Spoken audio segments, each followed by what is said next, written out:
ഇന്ന് ഞാനിവിടെ ചെയ്യുന്നത് നല്ല കുറുകിയ ചാറോട് കൂടിയിട്ടുള്ള നല്ല വറ്റിച്ച കുടംപുളി ഇട്ട് വറ്റിച്ച മീൻകറിയാണ് കേട്ടോ. അതിലേക്ക് വേണ്ടിയിട്ട് ഞാൻ ആദ്യം തന്നെ കുറച്ച് തേങ്ങ വറുത്തെടുക്കുന്നുണ്ട്.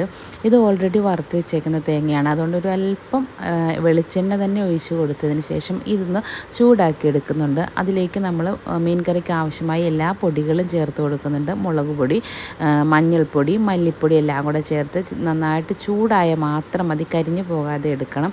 അതിനുശേഷം ഒരു മിക്സിയുടെ ജാറിലേക്ക് ഇട്ടിട്ട് വെള്ളം ചേർക്കാതെ ഇതുപോലെ അരച്ചെടുക്കുമ്പോൾ അതിൻ്റെ എണ്ണയൊക്കെ തെളിഞ്ഞു വന്നിട്ടുണ്ട്. ഇനി നമുക്ക് മീൻ കറി തയ്യാറാക്കാം. അതിന് വേണ്ടിയിട്ട് ഒരു ചട്ടിയിൽ ഞാൻ കുടംപുളി ചേർത്ത് കൊടുത്തിട്ടുണ്ട്. ഉപ്പും ഇട്ട് കൊടുത്ത് ഈ വെള്ളം ഒന്ന് നന്നായിട്ട് തിളപ്പിച്ച് മാറ്റി വയ്ക്കും. അതിന് ശേഷമാണ് നമുക്ക് മീൻ കറിക്ക് വേണ്ടിയിട്ടുള്ള ഇഞ്ചി, വെളുത്തുള്ളി, ചെറിയ ഉള്ളി, അതുപോലെ കറിവേപ്പില ഒക്കെ ഞാനിവിടെ എടുത്ത് വെച്ചിട്ടുണ്ട്. പച്ചമുളക് ചേർക്കുന്നില്ല, കുഞ്ഞുങ്ങൾക്ക് എരിവ് കൂടുതലായതുകൊണ്ട്.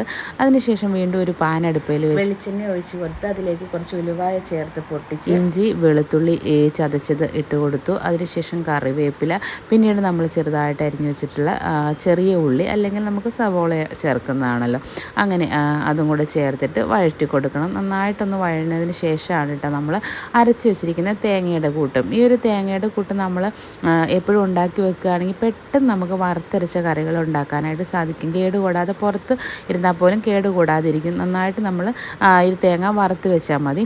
ഇപ്പോൾ ആ വറുത്ത തേങ്ങ കുറച്ച് വെള്ളം ചേർത്ത് ലൂസാക്കി ഞാൻ ഈ ഒരു കൂട്ടിലേക്ക് ഒഴിച്ച് കൊടുത്തതിന് ശേഷം നന്നായിട്ട് തിളപ്പിച്ചിട്ടുണ്ട്.